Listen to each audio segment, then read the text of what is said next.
কিভাবে নিয়ে গেলেন? হাদিসে এসেছে আল্লাহ রাসূল সাল্লাল্লাহু আলাইহি সাল্লাম একবার রাতে শুয়েছিলেন খাটে। কোথায় এটা নিয়েও মতভেদ আছে, তবে রাতে শুয়েছিলেন উনি ঈশার নামাজের পরে।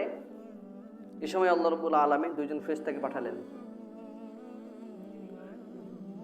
দুইজন ফেরেশতাকে আল্লাহ রাব্বুল আলামিন পাঠান, একটা হচ্ছে জিবরাইল আলাইহিস সালাম, আরেকজন হচ্ছে কে? মিকাইল আলাইহিস সালামকে পাঠান। পাঠিয়ে আল্লাহ রাসূলকে সোজা আকাশ বরাবর ওই জায়গাটা ভেদ করে আল্লাহ রাসূলকে উঠিয়ে নিয়ে যাওয়া হয়। উঠিয়ে নিয়ে হাউজে কাউসারের পানি দিয়ে আল্লাহ রাসূল সাল্লাল্লাহু আলাইহি সাল্লামের এই হৃৎপিণ্ড যেটাকে বলে, এই বুক থেকে নাভি পর্যন্ত কেটে ফেলে সেখান থেকে ভিতরে যত কিছু আছে সবটাকে বের করে। মানে এখন আমরা যে ওপেন হার্ট সার্জারি বলি না, এটা তো এটা কিন্তু আল্লাহ রাসূল সাল্লাল্লাহু আলাইহি সাল্লামের কাছ থেকে এসছে।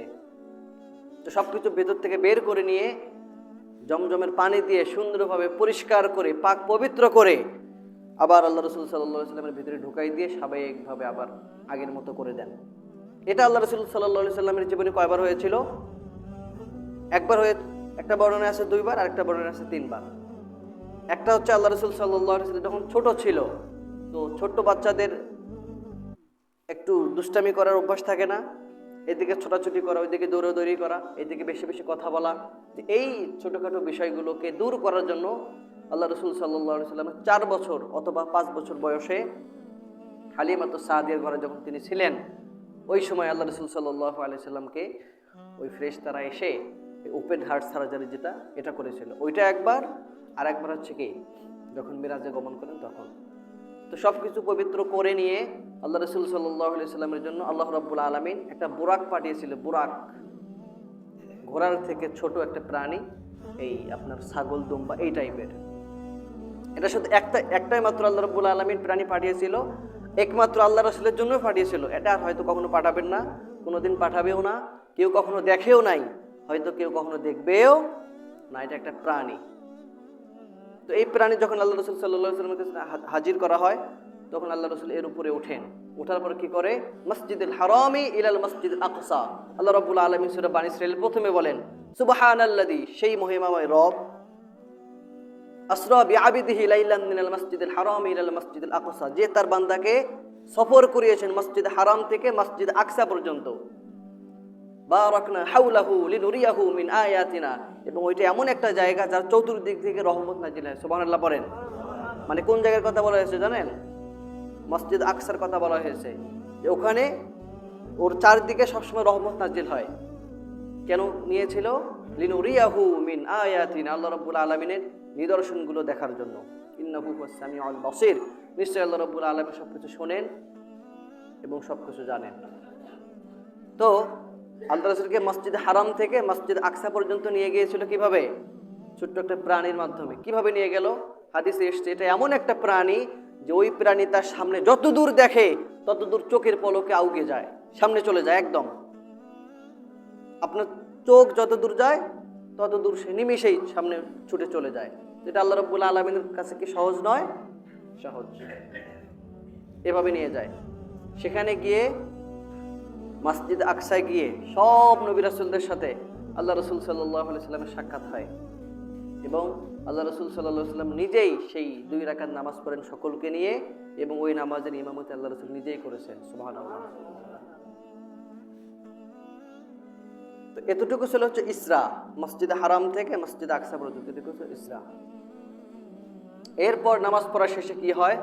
আল্লাহ রাব্বুল আলামিন আকাশ থেকে একটা মইয়ের মতো জিনিস পাঠিয়ে দেন, যার মাধ্যমে আল্লাহ রাসূলকে উপরে নিয়ে যেতে পারে। তো কিভাবে এটা জানেন? কেন এটা হয়েছে? আল্লাহ রাব্বুল আলামিন তো চাইলে হুট করে তাকে নিয়ে উপরে যেতে পারতো না? পারতো। এটা কেন করেছে জানেন? কারণটা হচ্ছে এই পৃথিবীতে যত কিছু আছে প্রত্যেকটা জিনিসেই হচ্ছে কি জানেন? ওসিলা। প্রত্যেকটা জিনিসই কি ওসিলা ছাড়া কোনো কিছু হয়? আল্লাহ রাব্বুল আলামিন চাইলে আপনার পেট ভরাই দিতে পারবে না এমনি এমনি? পারবে কি না? আপনাকে হাত দিয়েছেন, এটাকে রান্না করতে হবে, এটাকে আবার তেলানি দিতে হবে, প্লেটে নিতে হবে, ঠান্ডা হতে হবে, এরপরে মুখে নিয়ে আপনি খাবেন, এরপর পানি দিয়ে এটাকে ভক্ষণ করবেন, এভাবেই তো। মানে এই পৃথিবীর যত কিছু আছে প্রত্যেকটা জিনিসই কিন্তু ওসিলার মাধ্যমে হয়, তাই না? ওসিলা ছাড়া কিছু হয় নাকি? এই ওসিলা দিয়ে হয় জন্য আল্লাহ রাব্বুল আলামিন তার প্রিয় হাবিবকে তার কাছে নিয়ে যাবেন, এটা ওসিলার মাধ্যমে নিয়ে গিয়েছেন। তো সেখান থেকে আল্লাহ রাব্বুল আলামিনের আদেশে যেতে যেতে যেতে যেতে প্রথম আসমানে ওঠেন। কোন আসমানে?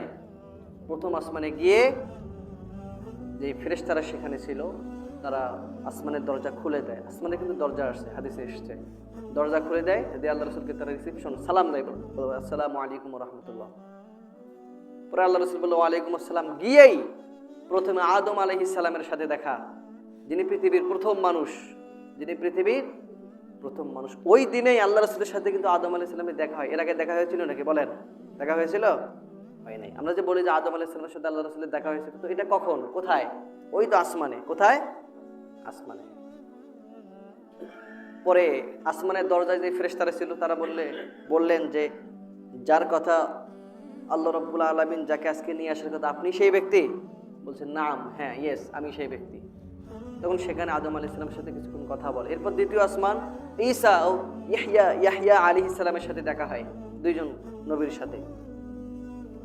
এরপর তৃতীয় আসমানে ইউসুফ, তারপরের আসমানে ইদ্রিস আলাইহিস সালাম, তারপরের আসমানে হারুন আলাইহিস সালাম, ষষ্ঠ আসমানে মুসা আলাইহিস সালাম, এবং সপ্তম আসমানে গিয়ে দেখেন যে সেখানে ইব্রাহিম আলাইহিস সালাম বসে আছেন। কি করে আছেন? বসে আছেন। তখন আল্লাহ রাসূল সাল্লাল্লাহু আলাইহি ওয়াসাল্লাম তার সাথে কিছুক্ষণ কথা বললেন। তো ওই সপ্তম আসমানের পরে কিন্তু সিদরাতুল মুনতাহা, সিদরাতুল মুনতাহা এটা কি জানেন? এটা হলো একটা গাছ। কি গাছ? বড়ই গাছ। এই গাছের নিচে আবার 4টা নদী আছে, 4টা সাগর আছে, 4টা লেক আছে। তার মধ্যে 2টা আসছে পৃথিবীতে, আর 2টা গিয়েছে কোথায়? জান্নাতে। তো সেখান থেকে পৃথিবীর সীমাবদ্ধতা শেষ। ওখান থেকে পৃথিবীর যে লেনদেন, কথাবার্তা, হিসাব নিকাশ সবকিছু, এরপরে যে স্টেপটা সেটা হয় আল্লাহ রাব্বুল আলামিনের সাথে। তখন আল্লাহ রাব্বুল আলামিন আল্লাহ রাসূল সাল্লাল্লাহু আলাইহি সাল্লামের সাথে শুধুমাত্র জিবরাইল আলাইহিস সালামকে রেখেছেন। রাখার পর সেখান থেকে আল্লাহ রাসূল সাল্লাল্লাহু আলাইহি সাল্লামকে আল্লাহ রাব্বুল আলামিন উপরে নিয়ে গেলেন একদম আরশ পর্যন্ত।